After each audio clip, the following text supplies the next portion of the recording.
Sejam muito bem-vindos a mais uma live aqui do canal. E já deve estar assim, achando estranho, né? Porque você está assistindo aqui ao vivo, você deve estar pensando, pô, mas são 8 horas da noite e tá sol aí onde você tá? É porque isso aqui exatamente não é uma live. Eu gravei essa live hoje de manhã, no mesmo dia, tá? No dia 11 de dezembro. Porque, infelizmente, não vou poder estar ao vivo, fazendo a live ao vivo mesmo com você, tá? Porque eu tive que ir no happy hour aí de confraternização de fim de ano no pessoal da 2J, que é a minha outra empresa. Então, infelizmente, bateu o conflito de horários aí, mas não tem problema, o importante é que está tendo conteúdo aqui e eu vou aparecer no chat aí de vez em quando, onde, se você estiver ao vivo, dá um alô no chat, pode mandar as perguntas e tudo mais, como sempre, que eu vou estar lá e vou responder vocês, tá? Só não sou eu agora aqui falando com vocês, então você está conversando comigo no passado. E mais uma vez, toda segunda-feira, 8 horas da noite, eu vou estar aqui fazendo análise de algum investimento, de alguma empresa para você. Então sempre deixe no chat ou nos comentários aqui embaixo qual empresa você quer uma análise. Eu trouxe uma empresa hoje bem interessante, que não foi um pedido de vocês, mas é algo que eu acho que é bem interessante. Até porque eu entendo não ter sido um pedido, porque são empresas que estão um pouquinho fora do radar, que são empresas educacionais. Porque elas passaram por uma dificuldade, assim, ó, Deixa eu só mexer uma coisa no microfone que parece estar um pouquinho. Pronto, estava estourando um pouco. Elas passaram por algum momento, os momentos assim, um pouquinho ruins nos últimos anos. Mas é um cenário que está mudando.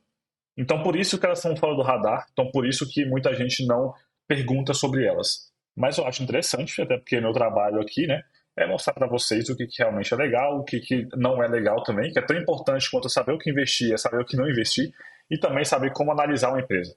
Que a gente faz aqui toda segunda-feira, todas à noite. Uma análise fundamentalista completa de ações da Bolsa de Valores. Para você tomar decisões e aplicar também o método que eu ensino, o método que eu aplico para outros investimentos também.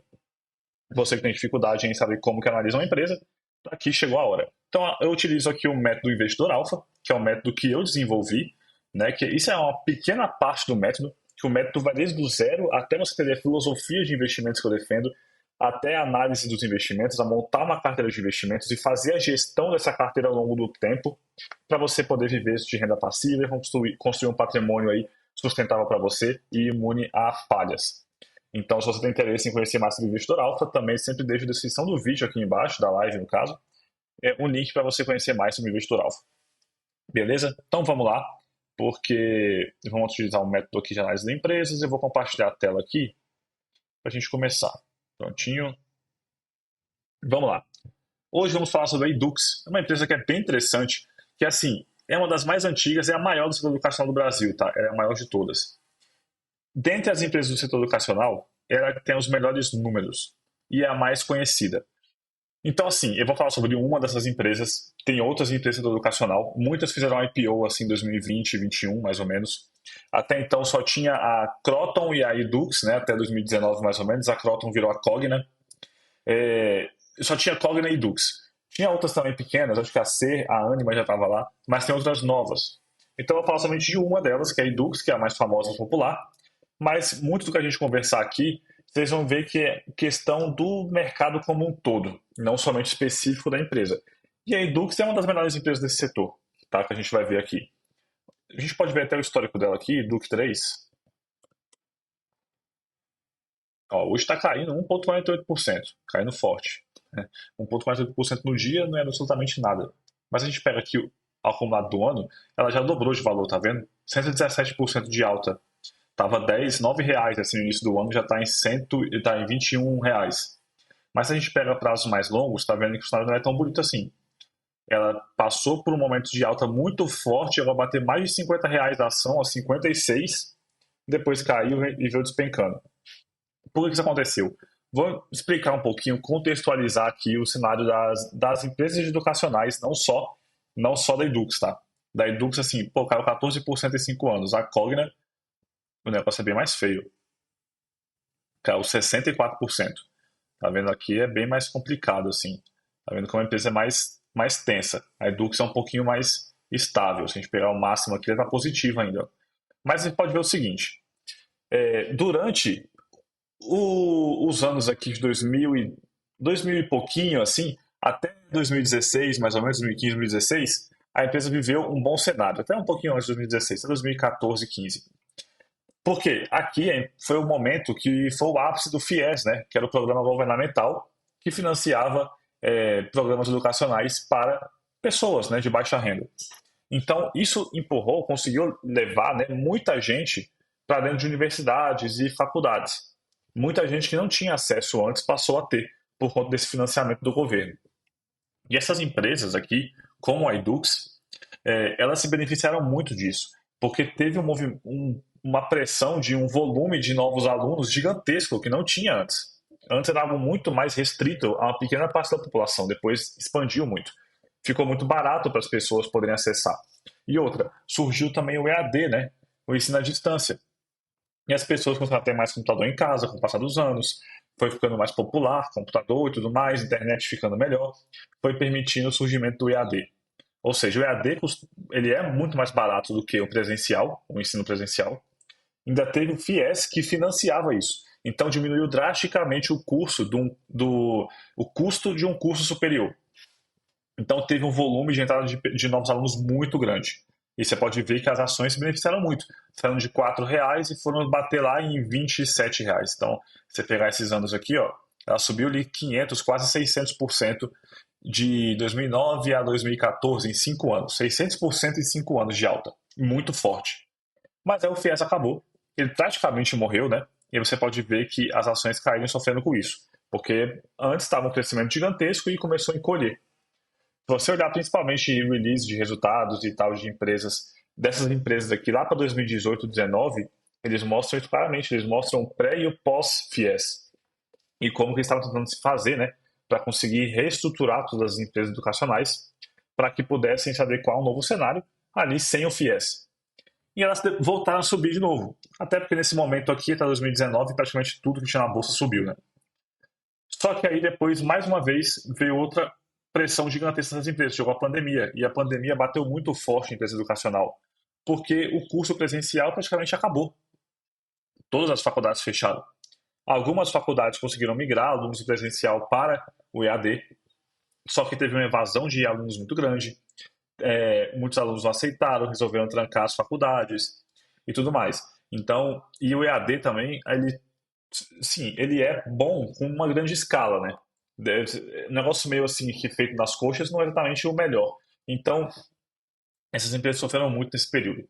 E para piorar, ainda veio também aumento da taxa de juros, né? A Selic começou a disparar e essas empresas sofreram muito nesse cenário, porque elas são empresas um pouco alavancadas, tal, que tem bastante endividamento.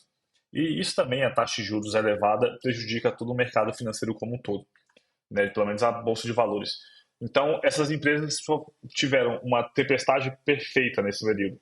Assim, elas tiveram um momento que tudo se encaixou muito bem, EAD sendo possível para as pessoas, mais FIES explodiram. FIES acabou, chegou a pandemia e taxa de juros caiu. Pum, despencaram.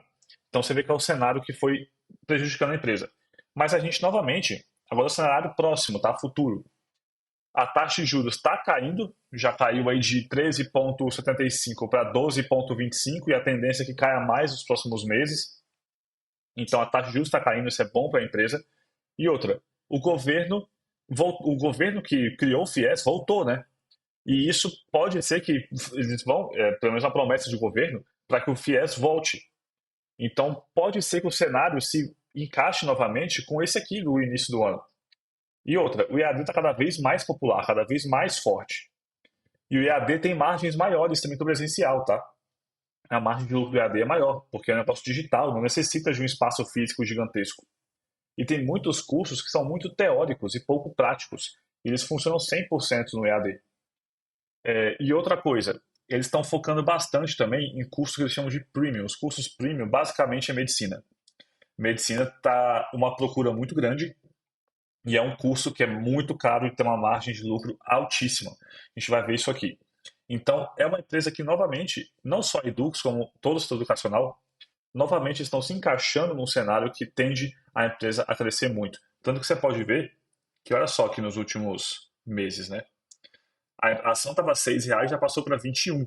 Tá? Isso aqui estava falando de março desse ano. Então é pouco tempo daqui nesse cenário. Ó. Já cresceu aqui 225% aqui de março a dezembro. Né? Então, em 9 meses. Então tá vendo que as ações já estão subindo com força e agora vamos ver o que a gente pode esperar das empresas educacionais. Vamos lá, vamos voltar aqui no Canguru. Já deu uma visão bem clara aí dos cenários e tudo mais e do porquê que eu trouxe essa empresa para cá. Vamos olhar aqui no Canguru, que é o site parceiro aqui do canal. A gente faz análise das empresas que a gente pode esperar dela. É uma empresa pequena, né, de 6 bilhões de dólares de mercado, mas é bem maior do que as outras empresas do setor educacional na Bolsa. As outras empresas ali, muitas não têm nem 1 bilhão de valor de mercado. Uh, IPO 2007, 16 anos, né, segmento de listagem no mercado, também que é muito positivo. E é uma empresa que tem marcas fortes, tá? Por exemplo, a Estácio é a maior faculdade dela. A Estácio é uma faculdade que está presente no Brasil inteiro. E a Edux é dono da Estácio, então você pode ver aqui. E outras faculdades também, tá? Algumas mais regionais, outras mais nacionais. Essa é a Edux. O Boomerang não está muito positivo, mas assim, porque a empresa também não está com cenários muito, com resultados muito bons ainda. O que a gente está vendo aqui é que a perspectiva futura dela é muito positiva, mas ainda não entregou tudo. Mas já melhorou, tá? Em relação a 2021, 2020 e 2021, já melhorou bastante. Composição acionária, o free float dela é alto, olha, 65%. Tem mais duas famílias aqui que são bem relevantes na empresa. Sobre a Edux. Bom, a detentora de marcas de ensino superior, Estácio, IBMEC, Damásio, Clio, Widen, não sei se é assim que se fala, SJT Med, Q Concursos e Hardwork. Das maiores players de educação superior no Brasil, número de alunos, conforme dados do INEP 2020. Então aqui são marcas bem populares, né? Principalmente Estácio e IBMEC. São as duas que eu conheço aqui, tá? As outras marcas eu não conheço, não. Até fala um pouquinho sobre os detalhes. Para o ensino superior, o Estácio é muito grande, IBMEC também é muito grande, escola de negócios, e IDOMED, que aí é de medicina. 17 escolas médicas que fazem parte do IDOMED, Damásio atua no campo de direito, CLIO 2003, referência na preparação para carreiras diplomáticas. Entre 2011 e 2018, 100% dos aprovados do Instituto Rio Branco foram do CLIO. Olha só que sinistro, né? Rio Branco aqui é um dos, que vai seguir carreira diplomática, é um dos concursos mais difíceis no Brasil. E 100% dos aprovados entre 2011 e 2018 foram alunos do CLIO. A Widen reúne 10 instituições de ensino presentes para Nordeste e Norte, mais 50 mil alunos. Algumas faculdades, FACE, FACIMP, FMF, Unifacid, Unifanor, Unifavip, UniFBV, Unimetrocamp, Unirui, Unitoledo. Que concursos também, aqui é parte para concursos. Outra coisa também de residência médica, concursos aqui, cursos preparatórios para provas de residência. E o Hardwork Medicina, aqui, olha, Universo Educacional com Escolas de Medicina, IDOMED, preparação para prova de residência também. Então tem lá a unidade Premium, com marcas diferentes como IDOMED, Reúne Escolas de Medicina e o IBMEC. A medicina mais forte aqui do Premium, a gente vai ver os resultados da empresa. Ensino digital, então, principalmente aqui cursos preparatórios e tal, e o presencial também, que está cada vez menos relevante. Já foi a maior fonte de receita, mas está cada vez menos relevante. A gente vai ver isso aqui.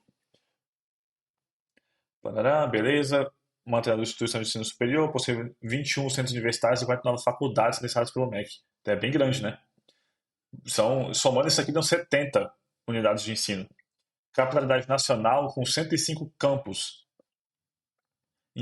presente em todos os estados brasileiros e no Distrito Federal, estrategicamente localizado nas proximidades de residência e na locais de trabalho do seu público-alvo.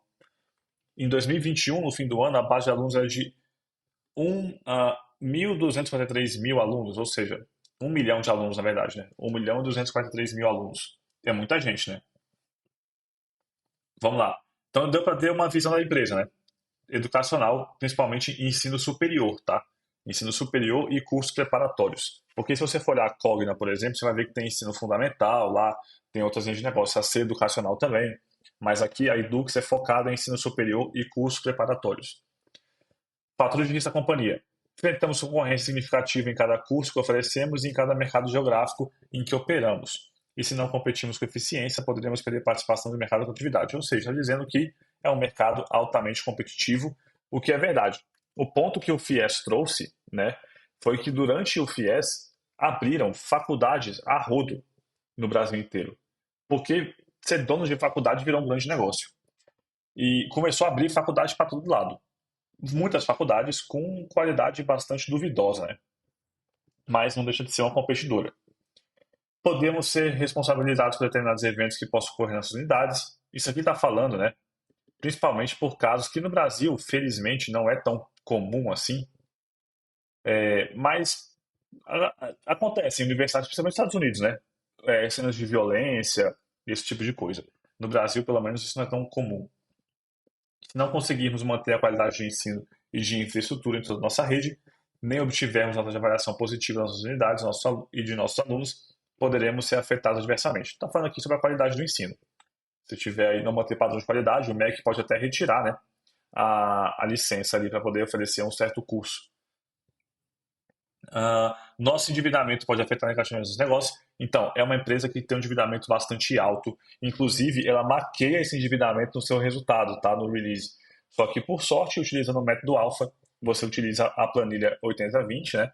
E lá a gente consegue ver o real endividamento da empresa, não depender somente do que ela fala. A gente vai ver certinho o endividamento aqui real da empresa. Se não tivermos condições de atrair e reter os alunos, ou não conseguirmos assim proceder sem reduzir suas mensalidades, nossas receitas podem ser reduzidas. Ela divulga esse resultado de retenção, tá, dos alunos e é um indicador super importante de acompanhar caso você decida investir não só na Edux, mas em empresas educacionais como um todo, porque é a taxa de evasão. Um ponto negativo do EAD, que assim, o EAD permitiu muito mais gente entrasse e também a empresa possui, né, uma margem de lucro muito mais alta no curso EAD. Ele é mais barato e a empresa lucra mais e ganha um volume. Então, para a empresa é muito bom, para os alunos também, que permitem pessoas de baixa renda, né, poderem ter acesso ao ensino superior. Qual é o problema? O EAD tem uma retenção muito menor, porque o aluno não cria um vínculo de amizade com pessoas, ele não tem a vivência universitária, ele não vai para a faculdade, ele não cria amizades, ele não vai junta com um grupo de amigos para poder estudar e tal, ele não tem vínculo com os professores, nem com a instituição. Então é muito fácil a evasão. O cara assim, pô, não estou assistindo as aulas EAD aqui online, estou fazendo outras coisas da vida, vou parar de pagar isso aqui, vou cancelar e tal, e é isso. Então eles mostram esse número, que ele é muito maior com o EAD que está ganhando cada vez mais relevância. Então vai ficando cada vez mais importante acompanhar esse indicador de evasão. Estamos sujeitos a riscos normalmente associados à concessão de financiamentos aos nossos alunos. Isso aqui é o quê?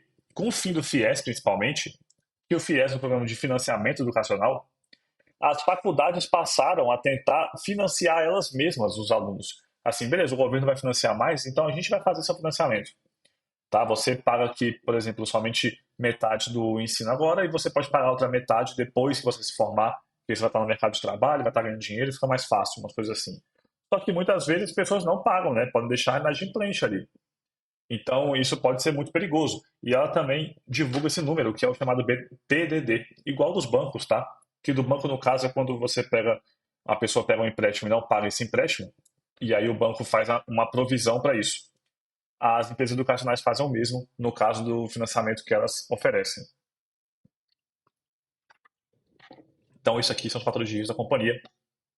É muito importante sempre ler esses fatores de risco, tá? Porque isso aqui levanta para a gente os pontos de atenção que você tem que acompanhar na empresa. Fatores de risco do mercado. As instituições de ensino superior privado poderão ser prejudicadas se o governo atrasar sua estratégia de investimento em educação. Ou seja, é o FIES aqui, né? Que já aconteceu, esse fator de risco no mercado. Mas vai voltar. Só que assim, até quando vai voltar? A gente tem que ter isso também em mente. Pode ser que de algumas eleições para frente mude de novo ali o viés do governo, né? E o FIES morra. E aí pode ser que de novo aconteça aquilo, o passo para trás. Se as instituições de ensino superior perderem os benefícios de isenções fiscais federais oferecidos pelo ProUni, seus negócios, situação financeira e resultados operacionais podem ser negativamente afetados. Vocês vão ver que a empresa, ela costuma, ao invés de pagar impostos, ela costuma receber o valor de impostos. Se você olhar, a gente vai ver aqui a linha de DRE da empresa, a linha de impostos geralmente não é um valor negativo, como é normal outras empresas, né? Que outras empresas vão lá, pagam os impostos sobre o lucro e divulga isso lá como uma saída de uma despesa da empresa. Lá você vai ver que é um recebimento muitas vezes. Ela recebe mais do que ela gasta. Muitas vezes isso acontece. Porque é o benefício, né, que o governo oferece para que incentive, né, que exista ensino superior privado, que as pessoas não dependam somente de universidades federais, que ainda não vão conseguir atender a toda a demanda. As instituições de ensino superior podem ser prejudicadas se não conseguirem negociar os acordos coletivos com os sindicatos que representam os professores e funcionários por greve, etc. O sindicato de professores, né, ele é bem forte no Brasil. Tentar mostrando que isso é um risco do mercado como um todo. Pode ter reivindicações aí do sindicato que pode prejudicar a empresa. Vantagens competitivas. A atividade apresenta ganho de escala, principalmente o EAD, e redução de custos provenientes da centralização operacional administrativa. Então, isso aqui é uma vantagem competitiva que na Edux é muito forte, mas também é algo que é incomum, pelo menos nas empresas de educação listadas na Bolsa. A companhia tem maior acesso a financiamentos por conta da posição favorável no mercado. Tem que estar mostrando que, por ser a maior do mercado, por ser a maior empresa de educação do mercado, é mais fácil para ela conseguir o financiamento. Porque para quem está emprestando dinheiro, sente mais segurança em emprestar para a Edux do que para outras empresas muito menores. Então, uma vantagem competitiva da Edux mesmo. Beleza? Vão mandando suas dúvidas aí no chat e tal. Infelizmente não estou ao vivo, não consigo abrir o chat aqui ao vivo e conversar com vocês. Mas eu vou estar online, vou entrar de vez em quando aqui, ver o que está no chat e as dúvidas de vocês. E vou responder as dúvidas pelo chat, beleza? E se você não está vendo ao vivo, deixe nos comentários do vídeo, porque aí eu respondo em outro momento também. Eu sempre respondo os comentários de vocês nos vídeos do YouTube aqui. Vamos abrir agora aqui a divulgação de resultados da empresa, para a gente, já vimos aqui uma visão geral da empresa, né? O que ela faz, o que tem de perigoso, de risco, vantagens competitivas, uma visão geral da Edux, para você saber sobre o que estamos falando. Agora vamos ver como está o cenário atual da empresa.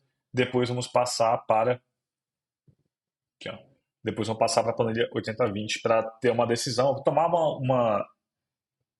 tomar uma conclusão sobre a empresa. Então, o último resultado dela é esse aqui, ó, do terceiro trimestre de 2023, que foi divulgado dia 13 de novembro de 2023. Tananã, Edux. O release dela parece uma apresentação de slides, né? Mas o capítulo da história está com consistência e solidez, quarto consecutivo que a Edux apresenta melhoria significativa em seus principais indicadores. O que isso está querendo dizer? É aquele ponto que eu falei, que ela está melhorando já, ela já está melhor do que estava em 2020 e 2021. Mas a questão é, no futuro, tem tudo para entregar ainda mais do que isso. E você pode estar perguntando, tá, mas isso é até onde isso pode fazer sentido? Porque se o mercado já antecipou isso, as ações já subiram o que as pessoas esperam que aconteça no futuro. E já não faz mais sentido você comprar as ações muito por conta disso. Sempre tem esse risco, que é um risco mais especulativo mesmo. Sempre tem esse risco, porque a gente nunca... tudo que a gente tem acesso, as informações que a gente tem acesso, as pessoas também têm. Todo mundo sabe que o governo agora vai voltar com FIES. Todo mundo sabe de tudo que eu estou falando para vocês aqui, se você fizer um aprofundamento na empresa. Os analistas de investimento profissionais sabem do que eu estou falando. E eles já compraram. Aí você pode perguntar, pô, mas beleza, então até onde vale a pena? Primeiro, você pode olhar indicador de valuation, mas eu nunca recomendo você ficar se baseando muito nisso, porque indicador de valuation nada mais é do que a representação do risco da empresa. O que é interessante aqui é você ter uma visão de longo prazo e ver se a empresa vai entregar resultados consistentes ao longo dos próximos anos. Porque aí sim a empresa pode continuamente entregando bons resultados, você pode ganhar dinheiro com a empresa, mesmo se ela tiver um valuation um pouco mais alto agora. Porque se você fizer compras recorrentes, de pouco em pouco, aportes regulares, você vai pegando o crescimento da empresa ao longo do tempo, fazendo compras periódicas. E você consegue ganhar dinheiro com a empresa mesmo assim. Mas para isso acontecer, você tem que ver uma empresa que possa entregar bons resultados consistentemente. E é isso que a gente avalia aqui. Se for olhar o valuation dela agora, eu até mostro para vocês aqui, ó. O PL parece estar alto, né? Pô, 33 o PL da empresa. É muito alto para o cenário atual da Bolsa de Valores, porque você tem muitas empresas que são boas também, de altíssima qualidade, com PL 10, 8. Aí você olha 33, parece estar muito caro. A questão é, você tem que olhar assim, como que o indicador é calculado. Calculado com base no lucro líquido da empresa. A gente vai ver que o lucro líquido não é o melhor indicador para a gente avaliar a Edux. Vocês vão ver isso aqui. Ou seja, o PL para a gente é quase que irrelevante. Ele é praticamente um indicador completamente bagunçado que não vai mostrar muita coisa para a gente. Tá, então tem que levar sempre isso em consideração. Muito cuidado ao avaliar indicadores assim só por alto, sem olhar o contexto da empresa. Vocês vão ver isso aqui. O EBITDA, por exemplo, é uma forma muito mais realista de você acompanhar o crescimento do lucro da empresa do que o lucro líquido. A gente vai chegar nesse ponto e você vai entender o porquê. Então, cresceu aqui ticket médio de todos os segmentos, isso é muito bom, crescer ticket médio, quer dizer que ela conseguiu repassar aí um aumento de custos, né, dos cursos superiores para as pessoas continuaram comprando, expandiu receita 14%, EBITDA em 14% também, e o lucro líquido 83%. Mas lembra, o lucro líquido aqui é bastante bagunçado, tá? Não quer dizer muita coisa, não. O EBITDA 14% e receita 14% mostra para a gente com muito mais clareza o quanto que a empresa realmente cresceu do que o lucro líquido. Análise primeiros 9 meses, padrão de crescimento, fluxo de caixa operacional. Esse é um ponto muito importante, o fluxo de caixa operacional. Nessas empresas aqui, que dependem muito de caixa, porque ela toma muita dívida, porque os investimentos são pesados, elas contam com universidades, faculdades gigantescas que exigem um custo fixo muito alto, e para montar novas faculdades também é muito caro. O fluxo de caixa da empresa é um ponto muito importante de se avaliar. Ela tem que ter caixa, senão não consegue fazer esse tipo de investimento. E o fluxo de caixa operacional apenas foi de quase 1 bilhão. Cresceu 39% contra o mesmo período do ano passado. Isso aqui foi muito positivo. Tá? Bem mais do que o lucro líquido aqui, que está mostrando que teve um crescimento muito forte. Mas o que realmente cresceu, que é bom mesmo, é esse aqui, ó, 9%. E aí outra coisa aqui, o grande destaque do período foi a redução de alavancagem operacional, agora 1,53 a dívida líquida EBITDA. Isso aqui está maquiado, tá? Esse indicador. Não é um indicador real.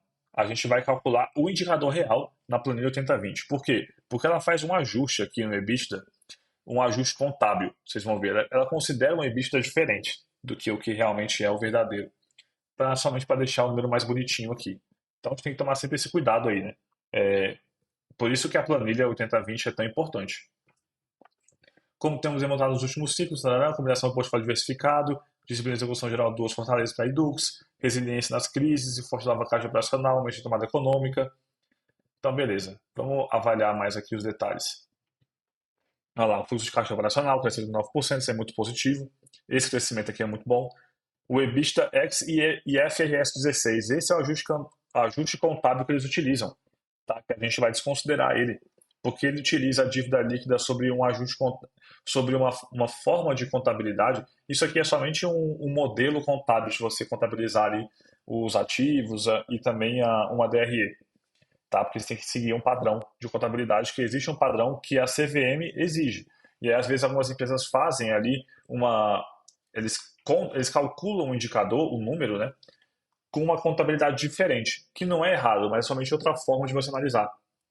Algumas empresas até fica mais correto você avaliar assim do que seguindo o padrão mesmo do mercado, que é o IFRS 16. Então não é proibido fazer esse ajuste. O problema é que ela só fez o ajuste no EBITDA e não fez no cálculo da dívida líquida. E aí deu um indicador que parece ser menor do que ele realmente é. Tá, esse 1,5 aqui de alavancagem. O EBITDA está ajustado aqui também, teve uma subida e um ponto positivo. Olha aqui, eles separam, né, o seu lucro operacional entre premium, digital e presencial. O premium são os cursos de medicina e BMEC, né, que são cursos também bem de alto custo. O digital são qualquer curso superior mais EAD, qualquer outra faculdade que não encaixe no premium, faculdades mais baratas, né, entram aqui no digital. E o presencial são os cursos presenciais mesmo. O presencial cresceu só 5%, muito pouco. E ele já é a linha aqui menos relevante das três. E cada vez menos relevante. O digital cresceu muito, 25%. A maior parte dessa alta veio por conta do digital, olha, de 142 para 177 milhões. E o premium cresceu bastante também, 13%, de 140 para 158. Mas o digital foi o que mais cresceu. O presencial está cada vez menos relevante. A tendência é que fique cada vez mais espremido aqui com o passar do tempo. Eles deixam guidance também, o guidance tem crescimento de 10 a 20% e cresceu 14%, ou seja, dentro desse guidance. O digital cresceu acima do guidance, o presencial cresceu dentro do guidance aqui, captação. E o ticket médio, né? Medicina subiu 10%, já é um curso bem caro, e conseguiram puxar mais 10% aqui de ticket médio. Presencial e digital também conseguiram aumentar um pouco o custo. Dados operacionais, base de alunos, então, o consolidado, tá, de todas as linhas de segmento. Olha só que bizarro. A base de alunos do Premium é minúscula. Olha que a linha, como ela é pequena. Cresceu aqui, virou de 16 mil alunos contra 1 milhão de alunos do digital e 275 mil do presencial. é muito pequeno em relação a tudo. É uma linha minúscula. E mesmo assim, esse pequena base de alunos foi aqui responsável, olha, por um terço assim da receita da empresa. Por quê? Porque essa pequena base de alunos do Premium pagam muito caro. Um curso de medicina é hoje R$ 9.000 por mês, enquanto um EAD de administração pode ser R$ 250 por mês. Então, essa pouquíssima base de alunos paga tão caro que eles têm uma importância gigantesca ali na, na receita da empresa. Então, aqui a base total, olha, de premium cresceu 11%, presencial caiu, né? 2%. Já tem o FIES aqui, caiu na 13%, porque o FIES não voltou mesmo com tudo, né? Mas é uma promessa do governo. Paraná, campo presencial, polos, captação, beleza. Nada muito demais aqui mais. Agora o premium aqui, ó. Olha aqui o que é mais incrível, assim, a gente pode ver. Tanto que é bem acima da. É tão mais caro esses cursos premium que eles são uma linha separada, né? O ticket médio da graduação de medicina subiu de 9.499 para 9.937. Quase R$ 10.000 o ticket médio. Tá? Isso por mês, aqui, ó. Por mês. Então, na média, um curso de medicina das universidades, das faculdades aqui da Edux, custam R$ 10.000 por mês. É muito, muito caro. Do IBMEC também é caro, R$ 3.200. Mas ainda assim é bem longe da medicina, né? E a medicina tem uma procura cada vez maior de pessoas. Assim, existe muito mais gente tentando passar em medicina do que ofertas de vaga em medicina, tanto que é muito difícil você ser aprovado num curso de medicina, mesmo na universidade particular, que você vai ter que pagar ainda R$ 10.000 por mês. Ainda assim, tem muito mais gente tentando passar do que oferta. Ou seja, isso aqui é uma mina de ouro para as faculdades. E você vê como que a Edux está aproveitando muito isso aqui. R$ 10.000 por mês, é bizarro, né? Mas assim, aonde que eles botam aqui uma ancoragem? Um médico consegue ganhar muito mais que R$ 10.000 por mês com facilidade assim que ele se forma. Se o cara se matar de plantão lá, ele consegue ganhar 30, R$ 40.000 por mês. Se ele for lá para fazer residência e tal, especializações, demora um pouco mais para ele ganhar muito dinheiro. Mas no primeiro mês ele consegue já ganhar mais do que R$ 10.000. Fácil. Então, é nisso que eles ancoram. Beleza, você passa 6 anos pagando R$ 10.000 por mês, mas você vai conseguir pagar o curso em, sei lá, 3, 4, 5 anos. Você já conseguiu ganhar mais do que você pagou para poder se graduar. É onde eles ancoram é nisso aí. Então, o curso é muito caro? É, mas ele retorna pro profissional. E outra, médico não fica desempregado, o cara consegue trabalho com facilidade. Então, esse tipo de coisa aqui, que é o que ancora e permite que um curso de medicina seja tão caro. E as pessoas, mesmo assim, se matem num vestibular para conseguir passar. Ensino digital, olha só como é que é o ticket médio do digital. R$ 242. O outro é 9.900. É completamente fora da curva. Por isso que aqui tem 1 milhão de alunos que juntos pagam quase o mesmo tanto que 16 mil alunos do Premium. E veio crescendo também, tá? O digital, graduação aqui, ó, também vem crescendo bastante, o que esse também é um ponto importante, tá? Ele não é com uma margem de lucro tão absurda quanto os cursos de medicina, mas ainda a principal fonte de receita da empresa é essa aqui, ó, o EAD mesmo tradicional de outros cursos. Então isso aqui ainda é a base mesmo o grosso da receita da empresa, é um ponto muito importante assim, a se acompanhar. O presencial que vem cada vez perdendo força, né? A base de dados caiu 2%, enquanto os outros aumentou, 14%, aqui 11%. Então, semipresencial até que aumentou bastante, né? A movimentação, a base de alunos. Aí, aqui, olha, esse é um indicador que é importante você avaliar, tá? Evasão e não renovação. Ele até mostra na tabelinha aqui. Porque a evasão, no digital, ela é muito grande, bem maior do que os outros. Medicina, por exemplo, tem até esse benefício. A evasão do curso de medicina é muito pequena. Tanto que você pode ver no gráfico aqui, a linha do premium, que é esse verdinho claro, é quase invisível. Quase não tem evasão. Porque é tão difícil a pessoa passar no vestibular, se ela passar, dificilmente vai sair. Principalmente depois de ter passado 2 anos pagando R$ 10.000 por mês e desistir de tudo. Agora o EAD, que a pessoa paga 200 e poucos reais por mês, às vezes até menos do que isso, Aí é tranquilo, a pessoa às vezes abre mão daquilo e deixar para depois. Mas a evasão é muito grande, tá vendo que a maior parte da evasão é do ensino digital, né? Olha lá, ó.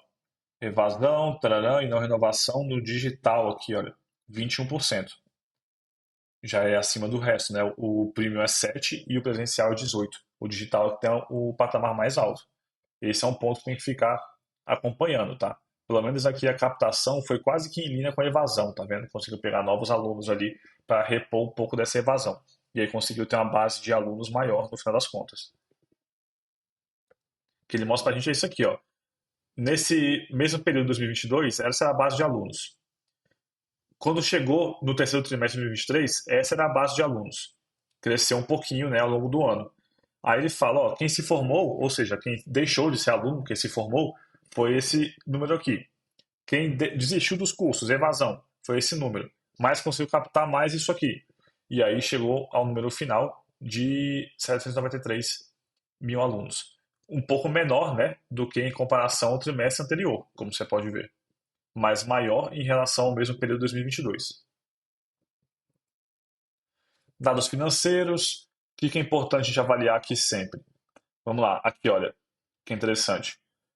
A receita líquida, lucro bruto da empresa, geralmente a margem bruta é alta, né? Está em 60%. Essa margem bruta está subindo cada vez mais, está vendo que aumentou 3 pontos percentuais contra 2022, muito por conta do crescimento do EAD. O EAD tem uma margem mais alta. Então a tendência é um aumento de margens, o que é muito positivo para a empresa, tá? Porque ela pode ter um aumento, sei lá, vamos pensar no longo prazo. Vamos pensar que daqui 5 anos a Edux conseguiu aumentar ali em 100% a base de alunos. Então chegou de, sei lá, 1 milhão para 2 milhões de alunos. Aí você pode pensar, beleza, ela vai dobrar a receita e dobrar o lucro.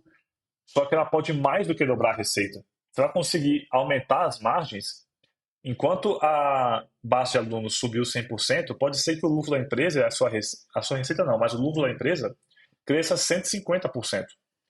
Porque agora ela consegue uma margem de lucro maior em cima de todos os alunos. Então ela pode aumentar muito mais seu resultado do que o aumento da base de alunos. Isso com o aumento de margens, que está acontecendo por conta do EAD e também dos cursos premium, né? Que também é caríssimo na faculdade. O aluno está pagando 10 mil reais. O custo para oferecer um curso premium como medicina, com certeza, é muito mais alto do que os cursos tradicionais, principalmente EAD. Mas o quanto que o aluno paga é ainda muito maior. Então, consegue uma margem maior. As despesas aqui, tá, operacionais, costumam ser bem pesadas por conta dos campos físicos. Isso é sempre um ponto a se atentar também a acompanhar isso aqui, para você olhar o EBITDA da empresa e a margem EBITDA. A margem EBITDA subiu, olha, 2,5 pontos percentuais, positivo também. 3,9 quando você pega o acumulado do ano. Então, esse é um ponto importante de acompanhar. Essa margem EBITDA aqui e o crescimento do EBITDA, tá? Acompanhe isso aí, caso você queira investir numa empresa educacional.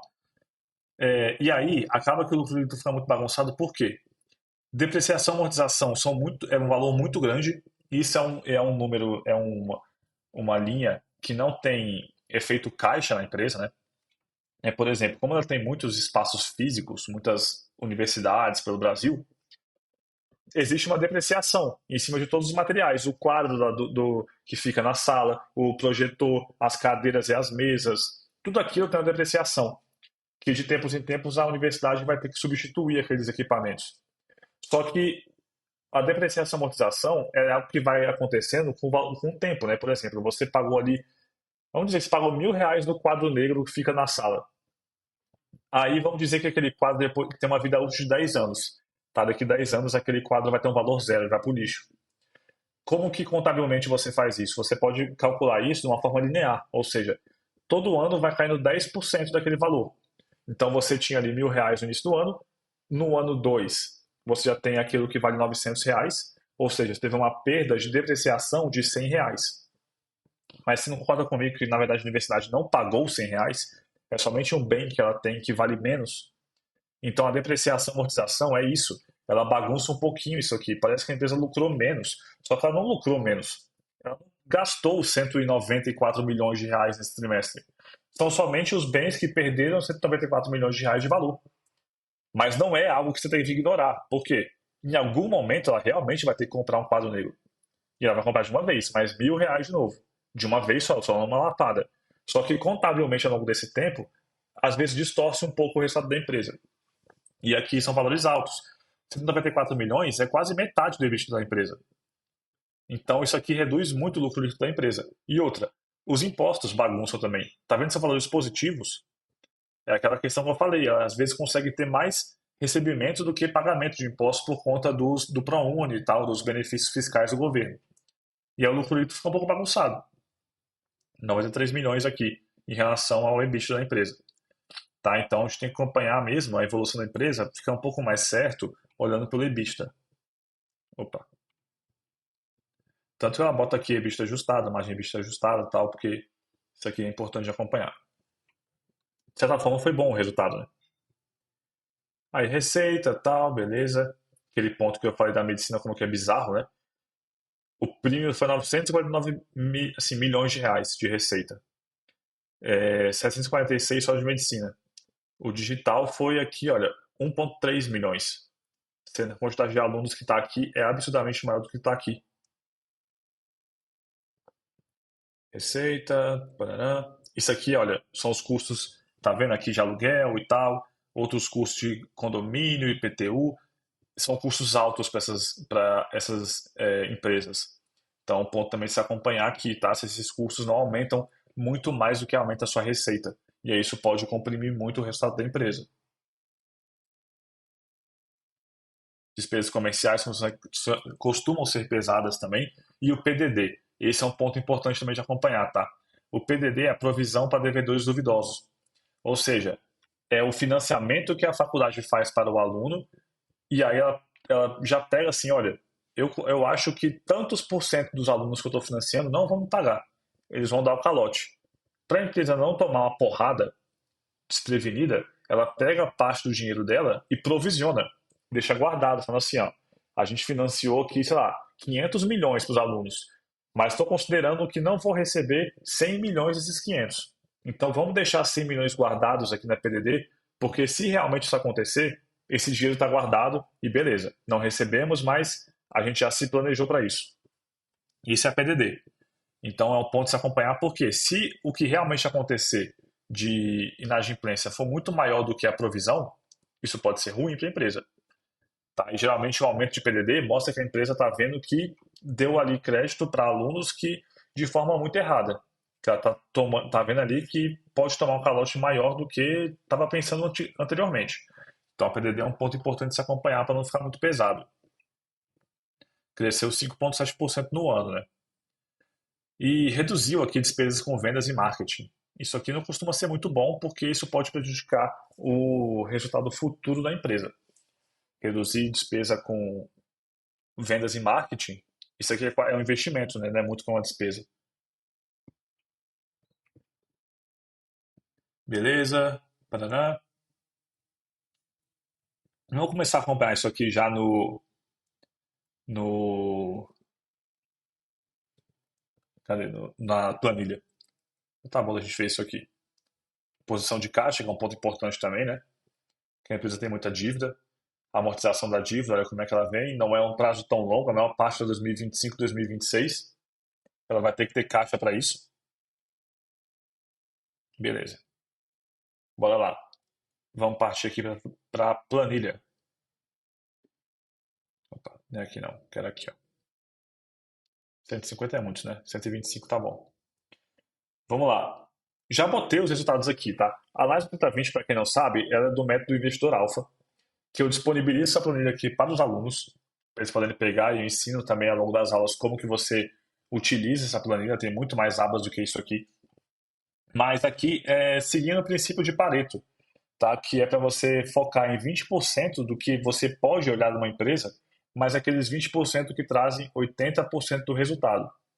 Ou seja, os pontos mais importantes de análise numa empresa. E somente com isso aqui você já consegue ter uma visão e tomar uma decisão de investimento bastante acertada. Então é assim que funciona o Investidor Alpha. Eu prego muito pela simplicidade.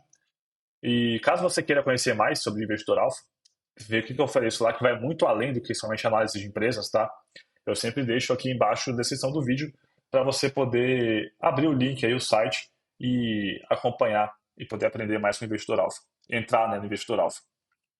Beleza? Vamos lá. Já joguei os números aqui. Peguei aqui até o terceiro trimestre do TTM, que é o quê? Os últimos 12 meses, né? Então, estamos pegando também o quarto trimestre de 2022 para comparar 12 meses com 12 meses. Já podemos ver que a receita da empresa veio crescendo, como a gente já viu anteriormente. O lucro bruto veio crescendo também. O operacional também veio crescendo. Ou seja, aquela melhora que eu falei anteriormente em relação a 2020 e 2021, que já vem ocorrendo. Mas a perspectiva é que melhora ainda mais rápido daqui para frente, com redução de taxas de juros e também com o FIES voltando. E aí o lucro líquido ficou um pouco bagunçado. Você pode ver até que teve um prejuízo aqui em 2022, tá vendo? Mas aqui, olha, pelo EBIT você vê que na verdade as coisas estão caminhando para frente. Aqui ficou um pouquinho distorcido. Balanço patrimonial, a gente pode ver aqui a estrutura de capital da empresa, como que ela vem aqui aumentando sua posição de caixa, reduziu, né, em relação a 2021, mas vem aumentando em relação a 2022. Seus empréstimos também estão bastante estabilizados ali, por volta de uns 5 bilhões, e o patrimônio líquido teve uma reduzida, mas voltou a subir em 2022. O fluxo de caixa operacional sempre muito forte, muito positivo, mas cresceu bastante, né? Quase 1 bilhão de FCO nos últimos 12 meses.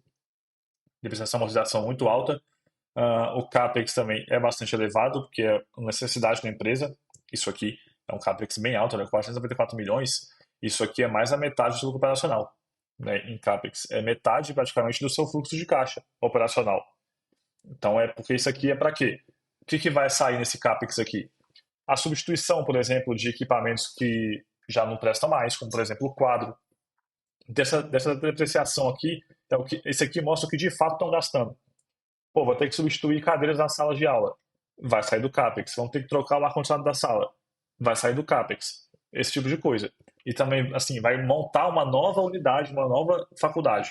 Também vai sair do CAPEX. E aqui, ó, despesa com juros. Está pegando muito.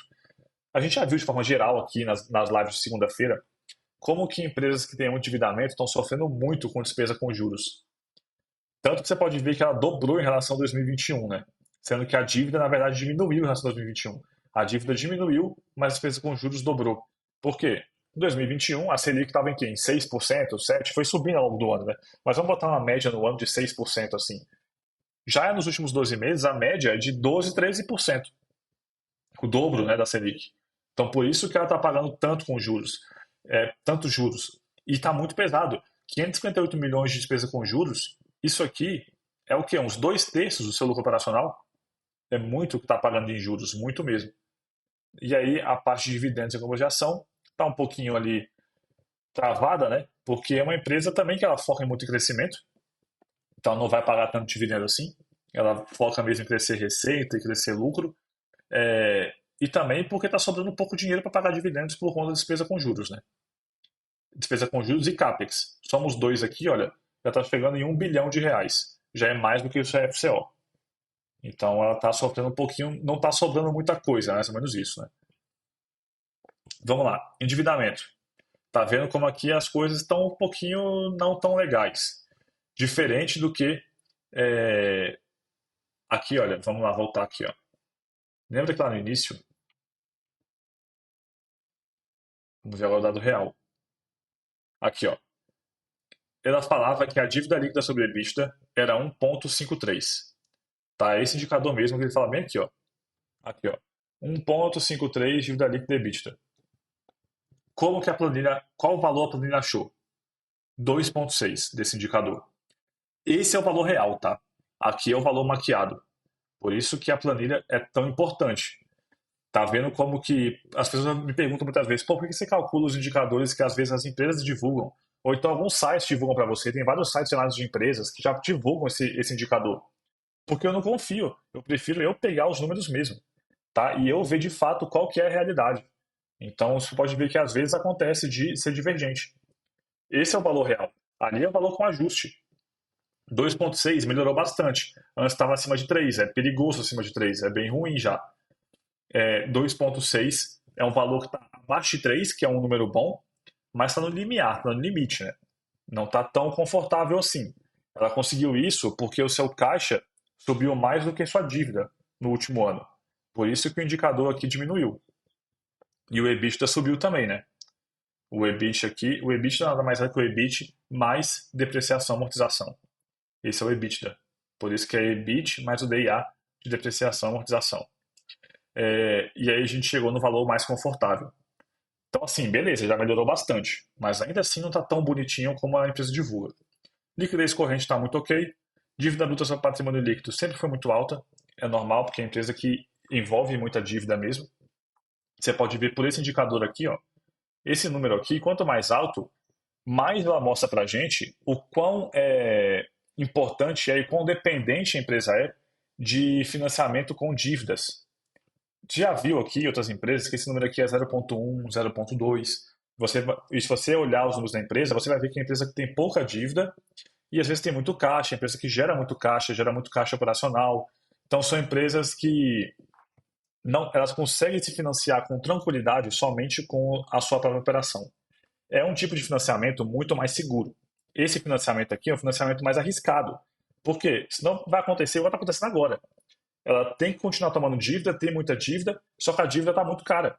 E aí todo o seu resultado vai para o ralo pagando juros. Empresa que tem pouca dívida, isso aqui não é um problema. Ela está pagando juros caros, mas em cima de muito pouca dívida. No final das contas, é um valor que ela paga de juros bem baixinho. Agora aqui não, é mais arriscado por conta disso. Torna a empresa um pouco mais cíclica e um pouco mais dependente de ciclos econômicos para ter bons resultados. E você pode ver por aqui como que esse valor está alto. E a cobertura de juros está muito ruim, né? Muito ruim. 2,9, melhorou em relação ao ano passado, que era 2,4. A tendência é melhorar, porque a taxa de juros está caindo e o cenário econômico para a empresa está melhorando. Então a gente espera que ela comece a aumentar mais em receita, em lucro e tudo mais. Mas ainda assim, isso aqui está, o endividamento de forma geral da empresa está aqui bem no alerta ali para tomar cuidado, está no limiar de ficar algo ali perigoso.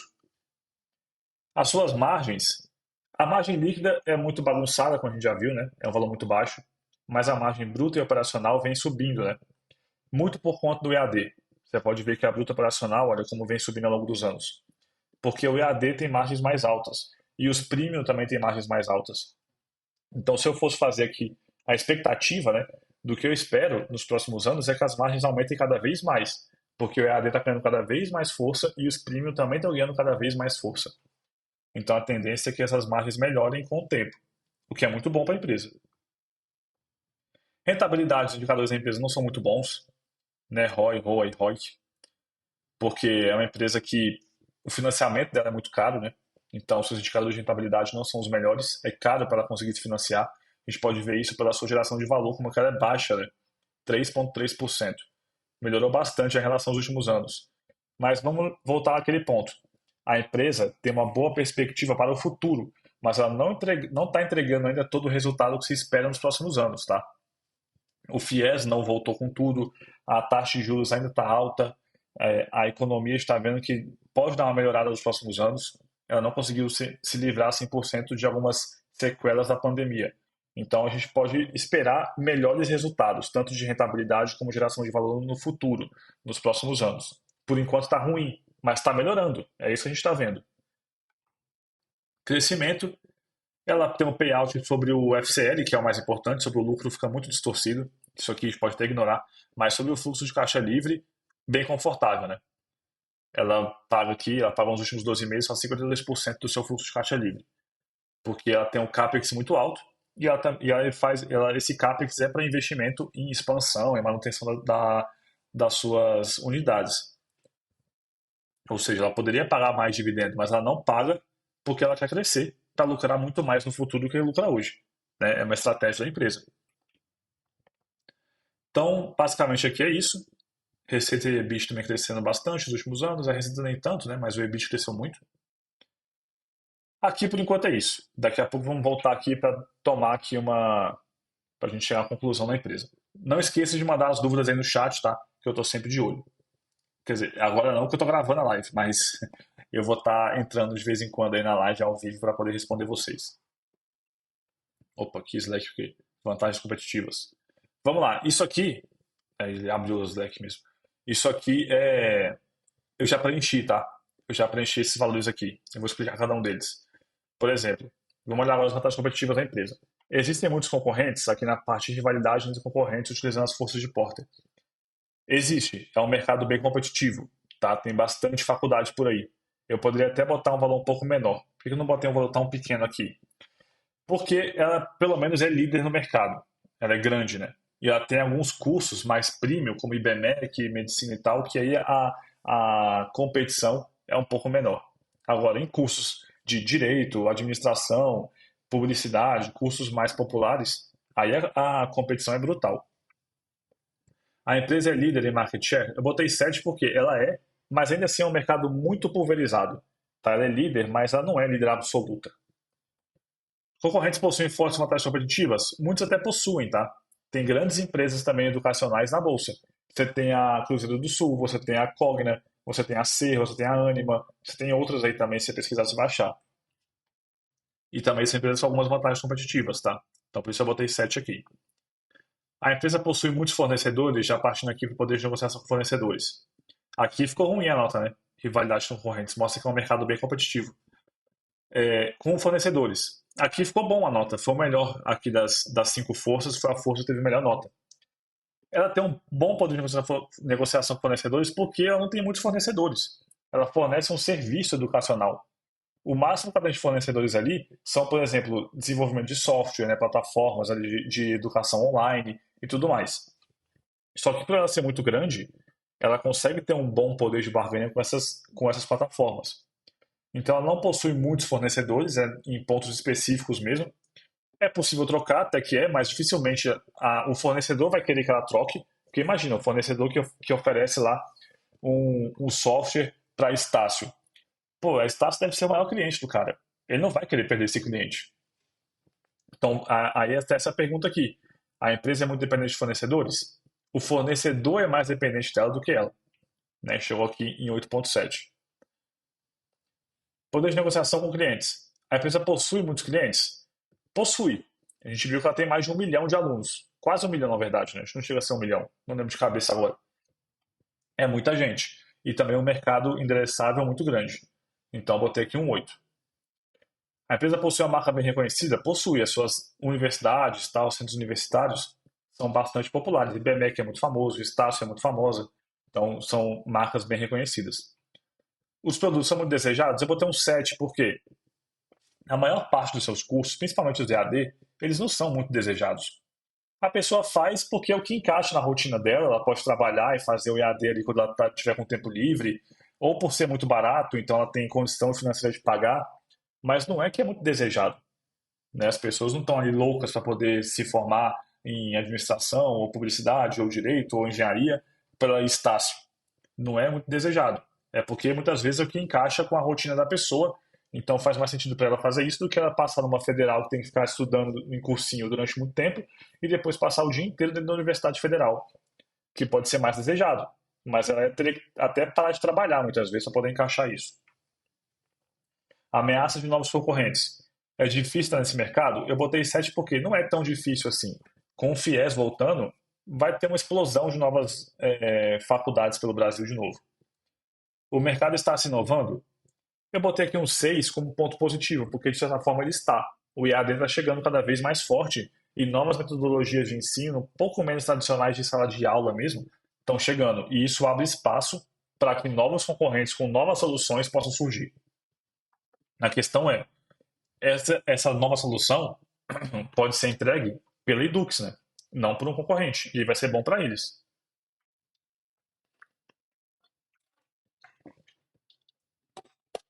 Patentes e direitos. Tem alguns direitos, né? Mas patentes não tem, não. Então, botei uma nota aqui mais condizente com outras duas, para a gente não alterar muito o valor. O mercado exige inovação? Botei 7 porque educação passa por uma inovação, mas muito sutil. A inovação é o quê? É a migração do ensino presencial para o ensino digital, o EAD. Mas ainda assim é aquela mesma coisa. O pessoal vai lá, assiste umas aulinhas, faz uma prova e é aprovado. Ainda é a mesma coisa. Só que algumas ferramentas estão mudando, né? Então existe uma inovação ali, um sutil no sistema educacional. O produto serviço é de necessidade básica? É, né? Eu botei que uma nota alta, nota 8 porque é. Porque, assim, é ensino superior, é muito importante para muita gente. É essencial para muitas profissões. Você não pode assinar uma obra sem ter um CREA. Você não pode fazer uma cirurgia sem ter o CRM. Então, tem muitas profissões regulamentadas que você tem que ser formado na área. Agora, algumas outras não. Por exemplo, publicidade e marketing. Você não precisa ser formado em publicidade e marketing para montar uma agência de marketing. E é mais importante o seu portfólio passado e tal, e os resultados que você entrega do que a sua formação. Então, alguns cursos não é necessidade básica, alguns outros são. Por isso eu botei 8 aqui. E outra, também dá para ter sucesso financeiro e na vida sem o ensino superior. Tem muita gente também que nunca se formou em nada e consegue ganhar muito dinheiro, principalmente comerciantes e tal. Produto e serviço é de alta qualidade? Eu botei um 7 porque não é o melhor curso do mundo. Mas é um curso que encaixa muito bem na rotina de muitas pessoas por ser ali um negócio mais EAD, por exemplo. Então botei. E alguns cursos realmente são de alto, alta qualidade, como o IBMEC, por exemplo, das melhores faculdades do Brasil de negócios. Então eu botei aqui alguns cursos sim, mas muitos não são assim. Aqueles cursozinhos EAD ali que a pessoa se forma rapidinho, não é de alta qualidade. Né? Então botei um 7. Então aqui no final ficou 7,3 força de Porter. Não é um valor muito alto, é até relativamente baixo, né? Mostra pra gente que o mercado é bastante competitivo, mas a empresa vem conseguindo entregar. Pô, abri de novo, agora é Spotify. A empresa vem conseguindo entregar aqui bons resultados. Tá aqui Spotify. Beleza, então por enquanto aqui é isso. Vamos voltar no Canguru e dar uma nota para a empresa. Eu vou dar aqui, vou dar um 4,5. Um 4,5 por quê? Já vou explicar. Vamos colocar aqui, ó. No geral, aqui no Canguru tá nota 4, né? Discussões. Criar um tópico. Até tinha um tópico aqui, olha. Do Asvid. Redes estagnadas, principalmente devido à presencial. Isso aqui no segundo trimestre de 2022, né? Já tem mais de um ano. O que eu tinha escrito aqui? Primo digital performando bem. Continua isso aqui, né? Operações de maturidade de boas margens, resultado presencial, excelente controle de custos, dívida alta. Isso aqui continua sendo verdade, mas está melhorando. O que acompanha a evolução da receita veio, né? Cresceu. Continuidade do controle de custos. Por enquanto, os custos cresceram mais menos do que a receita, o que é bom. Equilíbrio entre investimento, caixa e dívida. Isso aqui também melhorou em relação ao ano passado. Então a gente pode ver que as coisas melhoraram. Resumo 3T 23. Resumo de resultado.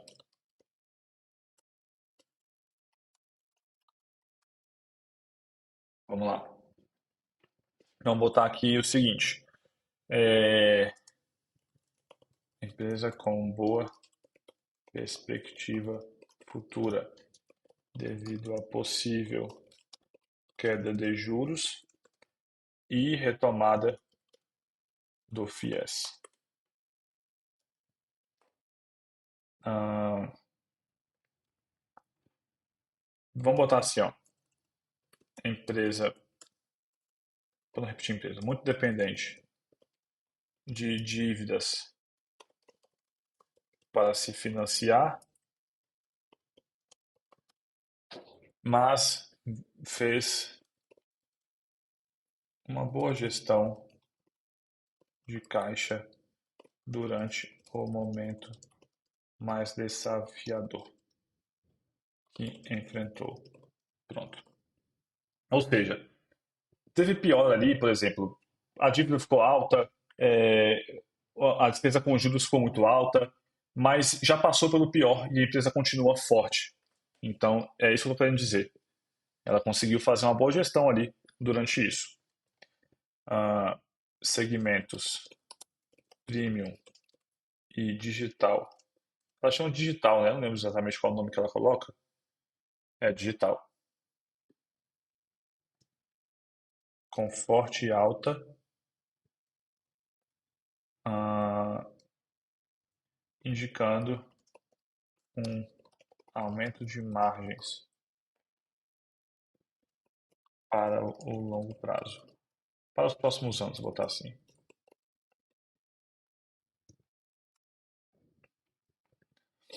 O que mais a gente pode colocar aqui? Vamos ver por aqui para ter uma ideia que a gente pode colocar. Vamos botar aqui o. Falar sobre endividamento mesmo.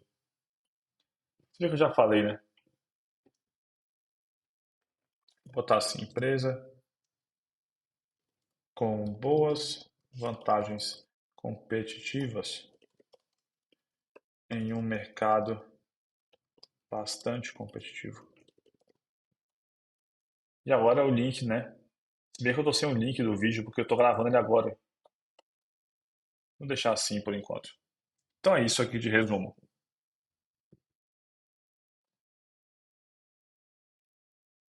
Show. Então, bom, finalizando aqui, deixa eu voltar aqui. Ah, foi 1 hora certinho, 1 hora e 5 minutos. Finalizando aqui, pessoal, muito obrigado. Espero você segunda-feira que vem. Deixem aí nos comentários empresas que vocês querem analisar daqui para frente, nos próximos segundas-feiras aí.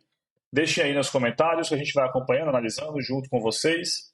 Então, espero que tenham gostado e até a próxima.